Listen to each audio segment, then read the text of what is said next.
Ê, 3 giờ anh còn chưa ngủ, khi tôi về em biết còn cho là cho đủ. Trở thành người âm phủ ngày ngủ đêm bay, nhưng mà từ lúc nào anh cũng như là thằng trên mây. Ê, tóc em là suối, mắt em là hồ, nụ em là nắng để cho lòng anh ngẩn ngơ. Không phải là thân thiết anh cũng biết làm thơ, vì giờ trong đầu anh cảm thương rồi nhớ. Đi cùng với em trên một đoạn đường dài, chỉ mong được một lần nắm tay dù là đi đến sáng mai. Chúc anh là đâu phải ngày một ngày hai, nếu như em gật đầu mình sẽ đến mãi mãi. Cuộc đời anh đã từng là bản nhạc buồn, chỉ để em remix là anh sẽ lên luôn.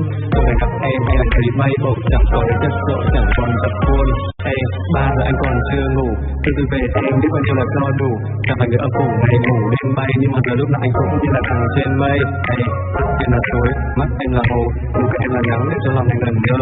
Không phải là thân thiết anh cũng biết làm thơ, vì giờ trong đầu anh cảm thương rồi nhớ. Đi cùng với em trên một đoạn đường dài, chỉ mong được một lần nắm tay dù là đi đến sáng mai. Chúc anh là đâu phải ngày một ngày hai, nếu như em gật đầu mình sẽ đến mãi mãi. Cuộc đời anh đã từng là bản nhạc buồn, chỉ để em remix là anh sẽ lên luôn.